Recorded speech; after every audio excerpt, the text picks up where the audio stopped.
슬기로운 라디오 생활 일부 이슈 인터뷰로 문 열어봅니다. 50년 만에 다시 시작되는 미국의 유인 달 탐사, 큰 관심을 모았죠. 아르테미스 프로젝트의 로켓 발사가 아쉽게 연기됐습니다. 로켓에 장착된 엔진 4개 가운데 1개에서 문제가 확인됐고요. 또 현지 기상 상황까지 나빠지니까 나사 발사가 어렵다고 최종적으로 판단했습니다. 이르면 이번 주 금요일이죠. 9월 2일에 다음 발사가 추진되는 것으로 알려지고 있는데, 자, 관련된 내용들 강성주 국립과천과학관 천문우주팀 연구사와 함께 이야기 나눠봅니다. 연구사님 안녕하십니까? 네, 안녕하세요. 네, 반갑습니다. 자, 이번에는 이 아르테미스 프로젝트 관련된 이야기로 다시 좀 인터뷰를 요청을 드렸는데, 어제 네. 그 중계 준비하고 계셨었나요? 네, 어제 중계 준비하고 있는 도중에 예. 한 40분 전쯤 이제 발사 시작 한 40분 전쯤 이제 엔진의 냉각 시스템에 문제가 있다는 것을 전해 듣고 예. 저희 고민을 많이 했습니다. 방송을 진행을 해야 되나 어떻게 해야 되나. 엔진의 냉각 시스템에 문제가 생겼다. 조금 더 구체적으로 설명을 해주실 수 있을까요? 네, 로켓의 이제 냉각 시스템이 전체적으로 로켓의 엔진을 냉각시키는 데 사용되는 이번에는 아르테미스는 액체 수소가 사용이 되고 있는데요. 네. 이 액체 수소가 각각의 그 1단 하부에 있는 4개의 로켓 엔진에 골고루 전달이 돼야 되는데 그중에 3번 엔진에 열이 고르게 그 액체 수소가 전달이 되지 않으면서 예.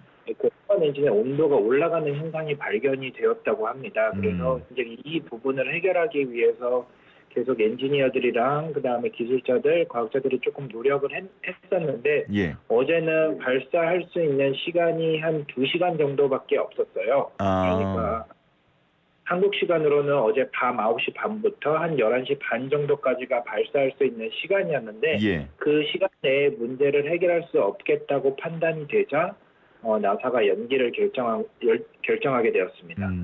말씀해 주신 문제 같은 경우는 뭐 고치는 데는 그렇게 오래 걸리진 않는 건가요?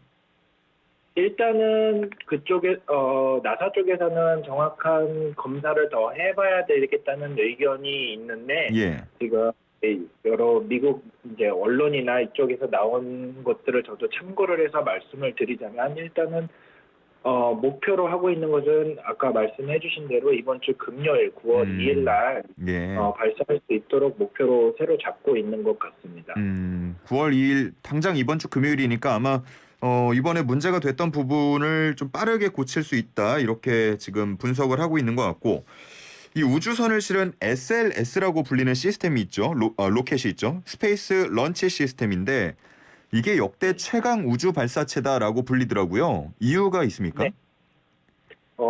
여러분들 혹시 많은 분들이 이제 아폴로 우주선 때 사용되었던 세턴 5라는 로켓을 많이 들어보셨을 것 같아요. 네. 여태까지는 역대 최강으로 세턴 5의 이제 로켓 우주 발사체가 가장 최강의 우주 발사체다 이렇게 말을 하고 있었는데 예. 이번 스페이스 런치 시스템은 사실 크기 자체는 세턴 5보다는 조금 작아요. 한 10m 정도 작고 하지만 추진력 자체가 세턴 5가 막 3,400톤 정도의 추진력이었다고 하면은 이번에 SLS는 4,000톤의 추진력을 가지고 있습니다. 그렇기 때문에 강한 추진력으로 이제 우주 왕복선이라든지 예전에 우주 왕복선이라든지 세턴 5보다 훨씬 더 강한 추진력으로 이제 사람을 달에 보내고 이제 여러 가지 화물들을 달에 보낼 수 있을 만한 성능을 가지고 있는 거죠. 참고로 말씀드리면은 우리 이제 누리호는 이제 300톤급이었고요. 10배 이상 차이가 나네요. 네, 10배 이상 차이가 나죠. 그리고 다누리호를 쏘아 올렸던 팔콘 9 같은 경우에도 700톤입니다. 여기에 비하자면은 SLS가 얼마나 강력한 추진력을 가지고 있는지 알 수 있겠죠. 예. 근데 방금 비교를 해주셨던 게 세턴 5 같은 경우는 아폴로 쏘아 올릴 때 썼다고요? 네, 아폴로 쏘아 올릴 때 썼던 이제 우주 발사체 세턴 5입니다. 그러면 시간이 그래도 꽤 지났는데 생각보다는 발전이 그렇게 많이 된 것 같진 않다고 느끼거든요.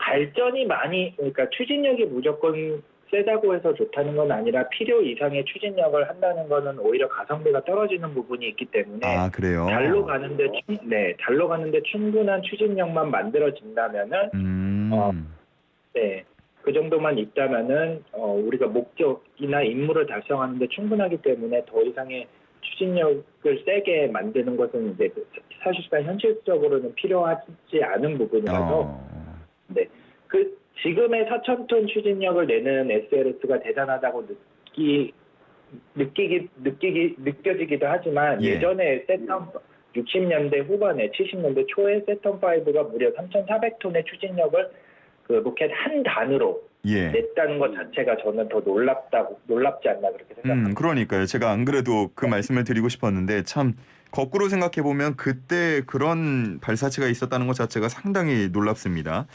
자, 이번에 프로젝트 이름이 아르테미스 프로젝트인데 이게 뭐 어떤 의미를 담고 명명이 된 겁니까? 예전에 69년도에서 72년도까지 달에 이제 유인 탐사선이 갔을 때 그리고 그 이전에 달에 탐사선을 보내기 위해 실행됐던 미션들이 바로 그 유명한 아폴로 프로그램이죠. 아폴로 프로그램인데 그 당시에 우주인들은 전부 이제 백인 남성으로 구성이 되어 있었습니다. 그런데 그 그리스 신화에 나오는 아폴로의 이름을 따서 이제 그 미션 이름을 지은 건데 그리스 신화에서 아르테미스는 달의 여신으로 태양의 신인 아폴로의 쌍둥이 쌍둥이입니다. 쌍둥이 형제인데 그렇기 때문에 이제 달에 같이 간다는 의미를 가지고 아르테미스로 짓게 되었고요. 또 아르테미스로 짓게 된 가장 큰 이유는 아까 달의 여신이라고 말씀을 드렸는데 이번 미션에는 유색 인종과 그다음에 여성이 반드시 달에 착륙을 하는 달에 내리는 임무가 수행이 됩니다. 그래서 첫 번째 유인 우주 비행 계획이었던 아폴로 계획이 총 6차례 이제 달 착륙을 이뤄낸 것처럼 이제 달 착륙의 성과를 남기고 인류의 첫 여성 우주인이 달을 밟게 될 예정이기 때문에 아폴로와 쌍둥이 남매인 아르테미스라는 이름을 가지고 와서 프로젝트명이 명명되었습니다. 네. 앞서서 그 유색인종과 여성 말씀해 주셨는데 지금 만약에 추후에 사람이 직접 가게 된다면 우주인들 다 정해진 겁니까? 후보들? 아직 후보들은 있는데 우주인 후보들은 예전에 소개가 되었죠. 그중에 이제 한국계 분도 한 분 계신데 의사분도 한 분 최종적으로 어떤 우주인이 최종 가는 유인 우주선에 탑승할지는 아직 정해지지 않았습니다. 아하, 그렇군요. 근데 그 후보들 안에는 여성도 있고 유색인종도 있고 꼭 포함이 될 것이다라는 계획이라고 하셨습니다. 이번 프로젝트가 총 몇 단계로 이루어지나요? 이번 프로젝트는 총 3단계로 이루어지고 있습니다. 그래서 원래 어제 발사 예정이었던 아르테미스 1호는 유인 우주선 임무를 위해서 이제 사전 비행, 약간의 테스트 성격이 강했던 비행이고요. 총 10일 정도의 왕복 비행 계획을 세우고 있었습니다. 그래서 사람이 가지는 않고 이제 더미가 가게 되고 2단계는 이제 2024년도에 계획이 되고 있는데요. 실제로 우주선에 그러니까 어제 발사하려고 했던 이번에 발사하려고 했던 것과 똑같이 이번엔 더미가 타지 않고 우주인이 실제로 탑승을 한 후에 달에 착륙은 하지는 않지만 달 상공까지 가서 귀환하는 임무를 수행을 하게 됩니다. 그리고 그 다음에 아르테미스 3호는요. 사람을 태운 우주선이 이제 달에 착륙한 뒤 그렇게 되면은 50년이 넘은 1972년이 마지막 달 착륙이었으니까 이후에 50년이 넘은 시간 만에 다시 사람이 달에 갔다가 돌아오게 되는 임무를 수행하게 됩니다. 와, 2025년에 달에 사람이 가는 걸 진짜로 볼 수 있을지 기대가 참 많이 되는데 앞서서 덤이라고 하셨는데 뭐 인형으로 알려지기도 했고 또 마네킹이라고 알려지기도 했어요. 이번에는 사람이 타지 않았다고요? 네. 이번에는 사령관석에 사람이 타지 않고 총 3개의 마네킹이 가게 되는데요. 어떤 분들은 문해킹이라고도 하더라고요. 문과 마네킹의 합성어로 이제 달에 가는 마네킹이라고 해서 문해킹이라고 외국 언론에서는 보도를 하기도 하는데 캄포스라는 이제 이름도 다 붙여져 있어요. 그 마네킹의 각각의 이름이 붙어져 있는데 이제 선장 역할을 하고 있는 마네킹이 있고요. 그 마네킹은 이제 전신이 있고 실제로 우주인이 착용을 하게 될 우주복과 헬멧도 모두 착용을 하고 선장석에 앉아 있고요. 진짜 사람하고 똑같이 만들어 놓은 거네요. 네, 사람하고 똑같이 만들어 놔서 이제 캄퍼스라는 이름을 가지고 있고, 이 캄퍼스라는 이름은 예전에 아폴로 13호가 한번 영화로도 유명하듯이 사고가 난 적이 있잖아요. 예. 그 사고가 났을 때 무사히 귀환을 할 수 있도록 여러 엔지니어들이 도움을 줬는데 그 중에서도 가장 큰 역할을 했던 아르투로 캄퍼스의 이름에서 따와서 붙여진 이름이라고 합니다. 아하, 그렇군요. 네. 그리고 이제 다른 두 개의 마네킹이 있는데 아까도 말씀드렸지만 이번 아르테미스 미션에서는 여성과 그다음에 유색인종이 가기 때문에 그 마네킹도 여성의 체형과 그다음에 여성의 인체 조직과 이렇게 흡사하게 만들어서 심지어 뼈와 피부 조직, 장기까지 모두 이제 모방을 해서 만들어 놓고 사람이 달까지 갔다가 오면서 뭐 예를 들어 우주 방사선에 얼마나 노출이 되는지 그다음에 우주 환경 자체가 장기라든지 아니면 사람의 신체에 어떤 영향을 미치는지를 테스트하기 위해서 이제 마네킹을 싣고 간다고 볼 수가 있겠습니다. 그렇군요. 이번에 또 보도들 보다 보니까 우리나라도 참여했다라는 소식 함께 전해지고 있어요. 특히나 얼마 전에 쏘아 올렸던 그 한국 최초의 달 궤도 탐사선이죠. 다누리가 투입이 된다고 하는데 어떻게 이 프로젝트를 함께 하는 거죠? 네, 저희는 우리나라는 작년이었죠. 2021년 5월에 아르테미스 협정에 10번째로 참여를 하면서 공식적으로 아르테미스 미션에 참여를 하고 있고요.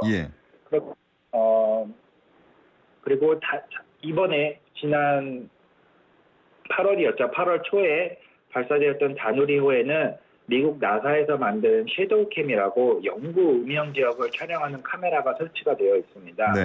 이 영구 음영 지역이라는 곳은 이제 달의 북극과 남극 극지방을 촬영을 하게 되는데요. 이 극지방은 해가 계속 들지 않아서 계속 밤만 되고 햇볕이 들지 않는 지역, 그래서 영구 음영 지역이라고 부릅니다.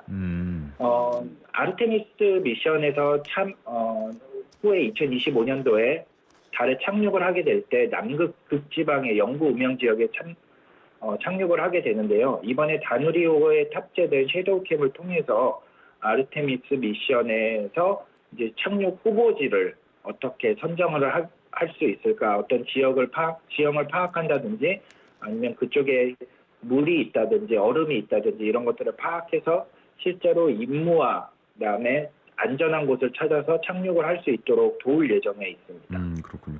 다누리는 지금 어떻게 되고 있는지 알 수 있습니까?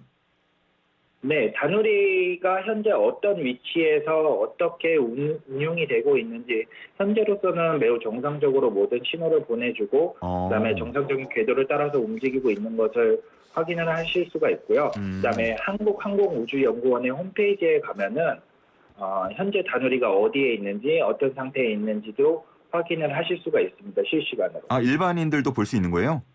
네, 일반인들도 볼 수가 있습니다. 그렇군요. 저도 궁금했는데 한번 들어가서 봐야겠습니다. 이번에 좀 보면서 궁금했던 게 달에 대한 관심이 상당하잖아요. 그러면 그렇죠. 달이 사람이 가서 살 수가 있는 건가요? 아니면은 뭐 다른 목적 때문에 이렇게 달 탐사를 계속하는 건가요? 사람이 산다고 하는 것보다는 이제 일정 정도 임무를 수행하기 위한 기지를 건설을 한다는 게 맞다고 볼 것 같고요.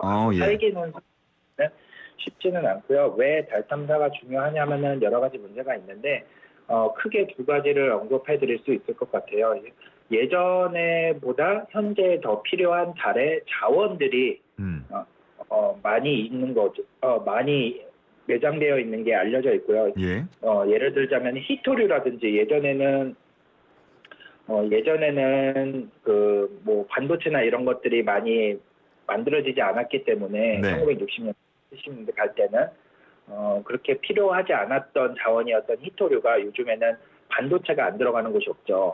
그러다 보니 반드시 필요한 히토류가 달에 많이 묻혀 있다는 게 알려져 있고요. 그다음에 헬륨3라고 해서 핵융합 발전, 이제 우리가 많이 연구를 하고 선도하고 있는 핵융합 발전에 이제 재료로 사용될 수 있는 헬륨-3도 많이 매장되어 있는 것으로 알려져 있습니다. 그래서 달 탐사를 위해서 추후 자원을 이용할 수 있는 그런 권리라든지 아니면은 이제 선점을 하기 위한 노력들이 진행이 되고 있는 부분이 있다고 말씀드릴 수 있겠고요. 예. 그다음에 두 번째는 심우주 탐사라고 해서 예를 들어서 우리가 화성에 이제 기지를 건설을 한다든지 아니면은 더 깊은 그다음에 뭐 더 다른 지역으로 탐사를 가기 위해서는 달이 먼저 기지가 되어야 됩니다. 왜냐하면은 예를 들면은 화성에 많은 기지를 건설하기 위해서 건설 자재들이라든지 물이라든지 여러 가지 물건들을 가지고 가야 되는데 예. 그것을 한 번에 지구에서 가지고 가기에는 추진력이 많이 부족하고 가성비가 많이 떨어지겠죠. 아하.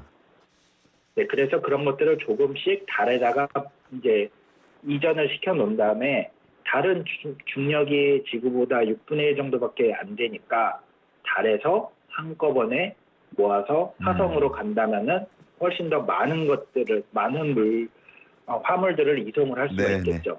네. 알겠습니다. 저 오늘 준비한 얘기가 많았는데 저희가 그 또 이제 발사가 되면 그 성공의 의미와 뭐 등등 짚어보는 시간 한번 만들어 보겠습니다. 그때 다시 한번 추가적인 얘기들 더 나눠봐요. 네, 알겠습니다. 네, 오늘 말씀 여기까지 듣겠습니다. 감사합니다. 네, 감사합니다. 네, 지금까지 강성주 국립과천과학관 천문우주팀 연구사와 함께했습니다.